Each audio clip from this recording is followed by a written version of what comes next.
Let's just use another video if you don't mind, and I want to hear your thoughts or hear what you're seeing. Here is Abby Cooper.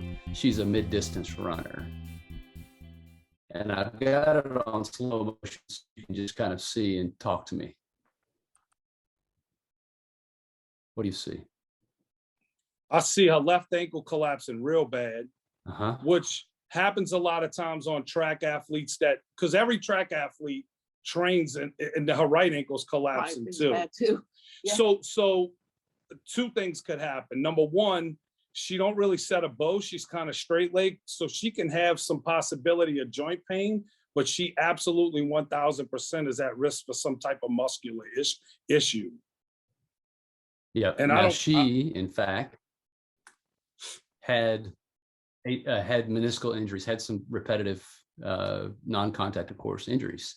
All right. Yeah. Now, but she also, up to her professional career, was not injured through high school, through college, and had all kinds of records. Yeah. So how do you explain that? In college, she wasn't injured? That's right. Well, whatever she did in high school and college left a long-term effect.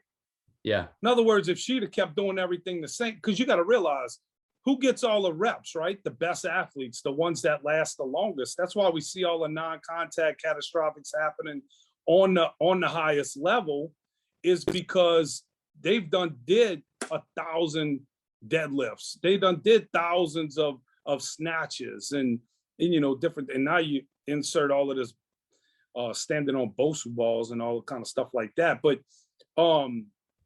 what I'm saying is, and what I'm telling you is, I don't know who Abby Cooper is. Right. And I could tell you from her movement, I just told you, because she don't really set a bow, she's got a possibility of a joint issue. And you said she had meniscus problems. So I know how to attack that, is if I could get that collapse out of her ankle, not if, or when I get that collapse out, not only is she going to be more efficient, which would probably make her a better runner, but she's going to be safer and she could avoid those injuries. But the movement pattern, the video tells me the truth. It don't matter who's running. Sure. It matters on how they move. You're going to enjoy this one, Gary. Oh, no, I'm not. No, we're not. So what are you seeing there? I see the same thing, inside ankle bone low, and I see exactly what your guy was talking about, whereas at some point the shin starts to move in a different direction than the femur. Mm-hmm. So do you see the same thing as the last athlete, or different? Not as bad. Not as bad. Who's not as bad? Abby Cooper's not as bad. Okay, yeah. But Abby Cooper was also running faster. That's two different events. Okay. All right. So to be fair, yeah, sure, the speed, it will change things. Yeah. Yeah. Well, it changes the visual. The behavior is the same. It's just he or she has more. I can't tell. He or she has more time to respond off the ground. Correct. Yeah.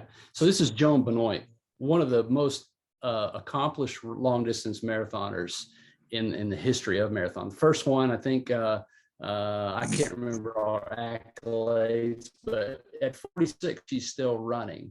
Yeah. Now she there. I pulled up and found that she in fact had some issues.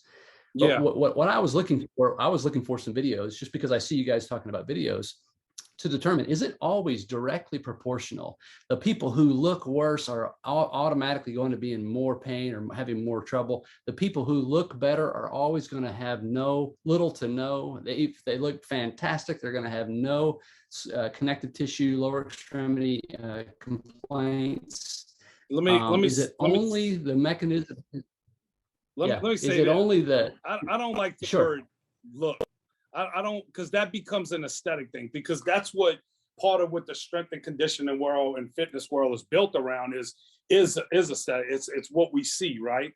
Okay. If the movement is no good, then they're gonna have problems. See, I'll get athletes that come in here and they move bad, right? And then they're like, well, I've never been hurt. And then you go through, you're halfway through the assessment, they don't have a hamstring pull, they don't have back problems, but it's typically all the same, right? Like if they front chain dominant, it's gonna be Achilles, calf, hamstring, glutes, lumbar, all the time. And when I said look, I meant if they look bad on video. Yeah, look bad on video, absolutely. So if Benoit, who looked worse than Abby Cooper, should she have had more injuries over time? Not necessarily. Okay. Not necessarily. And if they look really good. Hear the entire episode for free on iTunes, Spotify, other favorite podcast players, or go to mechanicalcareforum.com.